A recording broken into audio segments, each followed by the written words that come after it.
everybody, today I am outside. This is clearly a sign of the apocalypse. I mean, the other day a popular person came up and spoke to me, so clearly nothing is normal. But no more talk of the apocalypse. We have a book talk on the second book in Rick Riordan's Percy Jackson and the Olympian series, that book being The Sea of Monsters. Whee! So, let's get started. Right, first off, if you have not yet read The Sea of Monsters by Rick Riordan, this very book I hold in my hands, then please leave this video because you will be spoiled horribly.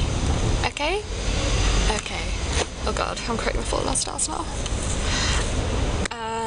So, straight away we are introduced to a new character, that character being Tyson. I really liked Tyson. I thought he was absolutely adorable. Sorry, the washing line's really scary and it looks like people are coming towards me. And he was absolutely adorable, and every time he spoke it was just so cute and I felt like crying. It was so cute.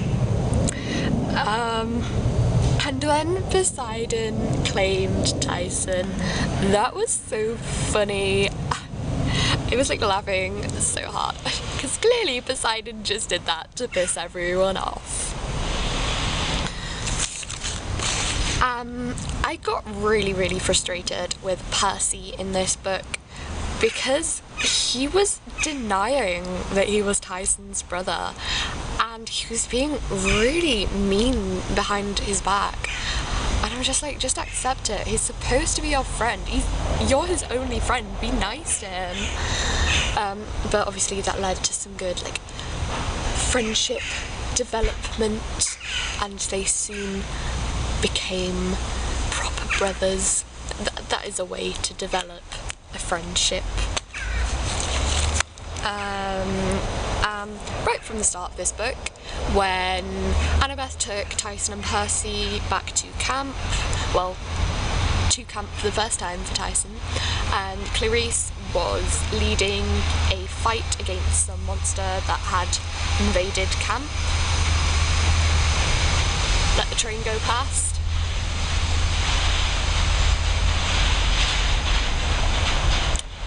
I knew right then that Clarice wasn't going to stay a Draco Malfoy, someone that they hated throughout the entire series. She was going to be more of a Mia from Vampire Academy, someone they hated at first but then soon realised was kind of alright and they should probably work with, not against.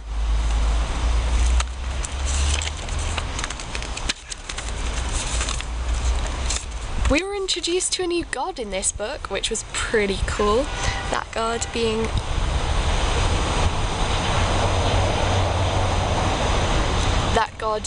Hermes. Hermes was so funny. I thought he was great. I love how the gods in this book are so chillaxed. It's like, yeah, I've got cool pals and stuff, but I'm awesome. And Martha and George were really funny as well. And then we had the hippocampi, and Tyson named his Rainbow. That was adorable. It was so cute, and I loved that it was Rainbow that saved Tyson. They're like best friends now. And I also loved that Tyson called the centaurs ponies. She's like, Karen, pony.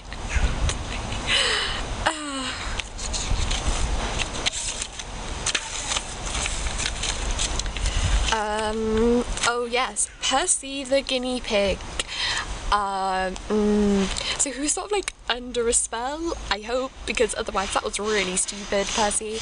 And he got turned into a guinea pig. So then Annabeth comes along on like her makeup and fancy hair, and I do not know what that sound is, so don't ask. I think it's like a saw. And then Percy was going on about how she looked better without the makeup, and I was just so touched. And then once Annabeth saved the guinea pigs with the godly vitamins, had the celebratory hug, and I was like, because I'm a huge Percy-Beth shipper, so I was just like, oh, things are getting like, oh my god, that not even remotely sexual hug, yes. And then we had the sirens. Whoa, that was intense, that scene. It's kind of stupid of Annabeth. Like, seriously, you're meant to be wise. I mean, I know it was supposed to make you wiser, but really? And then he saved her with his cool Poseidon bubble powers. Then I love that bit where he just put the wax earplugs in and she nodded to let him know that it was a great fashion statement. And then they had the talk about the fatal flaws. Is it called a hamartia? I'm pretty sure that's what Hazel called it in The Fault in Our Stars. John Green educating Percy Jackson fans. And Christine was saying that she reckons Percy's fatal flaw is that he's too nice and he gives everyone too many chances, like that Cyclops on the pretty island. Yeah, and I think that's probably right. And one of my favourite moments in the entire book was when they just run into Luke again, and Percy, coincidentally, notices that there is a little spectrum, not a rainbow unless it's like a rainbow, it's called a spectrum, get your science right. He notices the spectrum and he's like, oh, that's rather convenient, and then he throws a golden drachma in as if it's some kind of weapon. He's like, you've betrayed everyone, Luke, especially Dionysus at Camp Half-Blood. And I'm just like, mate, subtle. Because he was basically saying, especially that wine dude that no one particularly likes. You gotta love Percy. Oh, yeah, the chariot races when they win for Athena's cabin, and the celebratoriness. Annabeth kisses him on the cheek, and I'm like, whoa, this is even better than the celebratory hug. A celebratory kiss on the cheek.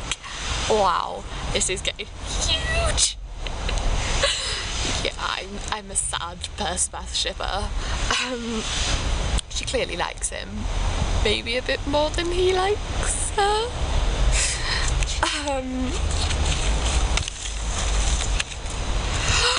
And then Talia, oh my god, I sort of knew it was gonna happen.